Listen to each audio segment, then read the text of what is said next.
حضرت عبداللہ بن عمر رضی اللہ تعالیٰ عنہما فرماتے ہیں میں ایک دن حضرت عائشہ کی بارگاہ میں آیا، امی جان کی بارگاہ میں آیا، اور میں نے عرض کی امی جان یہ تو بتائیں کوئی حضور کی انوکھی بات بتائیں، حضور کی کوئی ایسی بات جو جھنجھوڑ دینے والی ہو، جو تعجب میں مبتلا کر دینے والی ہو۔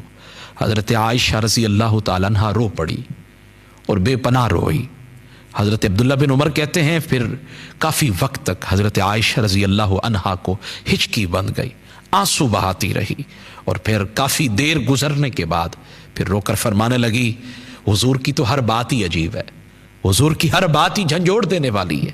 عبداللہ بن عمر وہ کون سا معاملہ ہے جو حضور کا جھنجھوڑ دینے والا نہیں؟ لیکن آؤ تمہیں ایک رات کی داستان سناؤں۔ حضرت عائشہ فرماتی ہیں ایک رات ایسی آئی جو میرے حصے کی رات تھی، وہ رات محبوب نے میرے پاس گزارنی تھی۔ کتنے مقدر والے تھے، کتنی قسمت والے تھے۔ حضرت عائشہ فرماتی ہیں محبوب تشریف لائے اور پھر میرے ساتھ میرے لحاف میں میرے بستر میں حضور لیٹ گئے۔ فرماتی ہیں حضور کا جسم مبارک میرے جسم مبارک سے لگنے لگا۔ او بھائی پہلو میں محبوب خاتون ہو، پیاری خاتون ہو، کس کا دل چاہے گا؟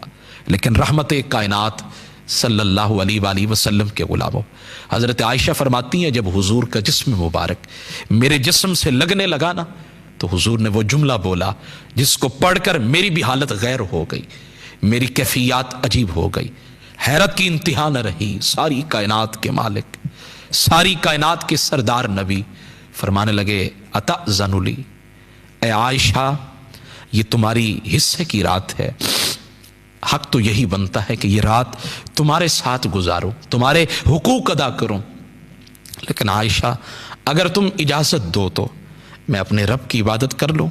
حضور اجازت مانگ رہے ہیں، عائشہ اگر تم اجازت دو تو کیا میں رب کی عبادت کر لوں؟ حضرت عائشہ کہنے لگی حضور میں آپ کی قربت کو محبوب رکھتی ہوں، آپ کی مراد کو پسند کرتی ہوں، یا رسول اللہ صلی اللہ علیہ وسلم یہ ساری چیزیں پسند ہیں، لیکن چونکہ آپ عبادت کو پسند کرتے ہیں تو مجھے بھی عبادت پسند ہے۔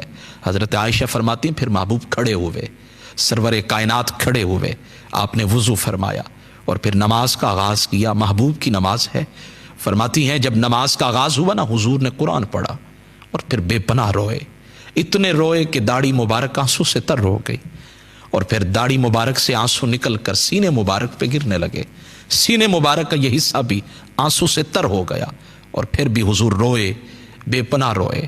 روتے روتے فرماتی ہیں حضور اتنا روئے نا وہ جگہ جہاں حضور نے اپنی جبین طہا کو رکھا، حضور نے چہرہ والضحیٰ کو رکھا نا، وہ زمین کا ٹکڑا بھی آنسو سے تر ہو گیا۔ روتے روتے ساری رات امت کے لیے آنسو بہاتے، جب فرماتے حتیٰ کہ حضرت بلال کے آنے کا وقت ہوا، اذان دے کر وہ آئے نا حضور کو روتے ہوئے دیکھا تو کہنے لگے حضور آپ تو شانوں کے مالک ہیں، آپ تو خطاؤں سے مبرہ ہیں، پھر اتنا کیوں روتے ہیں؟ ابو فرمانے لگے اے بلال افلا اکون عبدا شکورا، کیا میں اللہ کا شکر گزار بندہ نہ